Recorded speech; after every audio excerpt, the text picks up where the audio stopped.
টাক তারারাক, টাক তারারাক, টাক তারারাক, টাক তারারাক।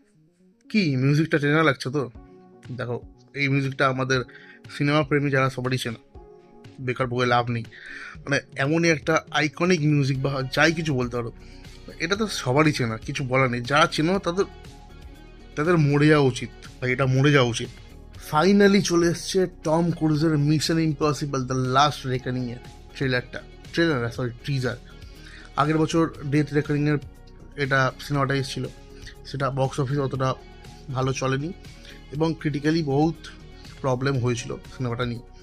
বাট সিরিয়াসলি বলছি, ফাইনাল রেকনিং এর টিজারটা যখন এসছে ভাই, গুজবাম্পস। বিশেষ করে ব্যাকগ্রাউন্ড মিউজিকটা সিকোয়েন্সের সাথে যেভাবে চলছে, পার্টিকুলারলি সিকোয়েন্সের, আর টিজারটা তো অ্যামেজিং, মানে সুন্দরভাবে কাটা হয়েছে।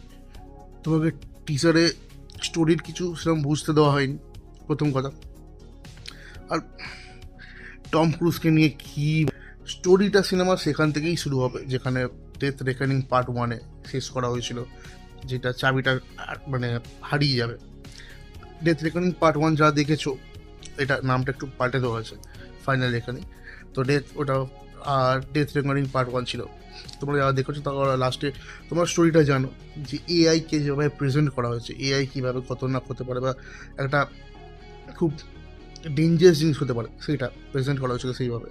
তার মানে বিপরীতে বা ইয়েতে এগেনস্টে টম ক্রুজ বা মিশন ইম্পসিবল এমআইএফ কীভাবে দাঁড়াবে। তো আমি ট্রেলারটা দেখে সিরিয়াসলি বলছি, অনেক বেটার লেগেছে, মানে মারাত্মক লেগেছে, দারুণ লেগেছে ট্রেলারটা। যেভাবে অ্যাকশন সিকোয়েন্সগুলো শ্যুট করা হয়েছে, যেভাবে ভিজুয়ালসগুলো আছে, বিশেষ করে জলের তলার কিছু সিন, টানেলের মধ্যে দিয়ে কিছু সিন। আর আমাদের এটা ভুললে চলবে না যে প্লেনের যে সিকোয়েন্সগুলো আছে ওটা অরিজিনালি শ্যুট করা। আরও তো প্রচুর প্রচুর সিনস অরিজিনালি শ্যুট করা, টম ক্রুজ তো নিজেই শ্যুট করে। তো সেভাবে যেগুলো শ্যুট করা, মিউজিকটা যেভাবে ব্যাকগ্রাউন্ডে চলছে, ঠিক আছে, যেরকম ডায়লগগুলো আছে যে ও যাদের ভালোবাসে তাদের জন্য কি কি স্যাক্রিফাইস করতে পারে।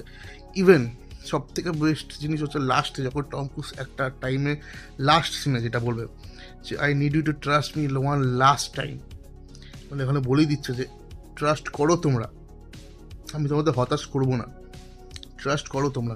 মিশন ইম্পসিবলের প্রত্যেকটা পার্ট নিয়ে আমি হতাশ হইনি, বাট সে ডেথ রেকনিং পার্ট 1-এ একটু হতাশ হয়েছিলাম, কারণ সেভাবে তুলে ধরতে পারিনি বা যাই বলো। কিন্তু এখন গিয়ে ট্রেলারটা বা টিজারটা দেখার পর আমার মনে হচ্ছে যে ওই পার্টটা হয়তো ওরকমই দরকার ছিল, সেই জন্য সেই পার্টটা ডেথ রেকর্ডিং পার্ট 1টাকে ওরকমভাবে তৈরি করা ছিল, কারণ ফাইনাল রেকর্ডিংয়ে সেটা দেখাবে। এক্স্যাক্টলি আমার এইটা এখন মনে হচ্ছে যে এটা ইন্টেনশনালি তৈরি করা হয়েছে। দেখো, টম ক্রুজকে ম্যান অফ দ্য মাসেস না বলার কোনো কারণ নেই, কারণ ইন্ডিয়ান ক্ষেত্রে বা যে জ্যাকি চ্যানের পরে নিজের অ্যাকশন সিকোয়েন্সগুলো নিজে করে। আর সত্যি কথা বলতে এত হাই অকটেন অ্যাকশন সিকোয়েন্সগুলো নিজে তৈরি করে। এখানে যে প্লেনের সিকোয়েন্স আছে ওটা সিরিয়াসলি কোনো ভিএফএক্স নয়, পুরো নিজে করা, পুরো। এবার জলের যে সিকোয়েন্সগুলো আছে, আন্ডার ওয়াটার টানেল বা ওইগুলো দেখার, কারণ আস্তে আস্তে বিটিএস তো আসবেই। এবার কিরম কি ওরা দেখায় সেটা দেখতে হবে। টিজারের ফার্স্ট থেকে শেষ অবধি পুরোটা গুজবাম্পস মোমেন্টে ভর্তি। মানে আমি বিশ্বাস করি, আমি এটা আশায় ছিলাম না যে হঠাৎ করে ফাইনাল রেকর্ডিংয়ের টিজারটা চলে আসবে। বাট আই হোপ সব কিছু ঠিক হবে। এটা স্পেশালি এটা ফিল্মড ফর আইম্যাক্সের জন্যই তৈরি করা যায়। তো আইম্যাক্সে তো যাবোই আমি।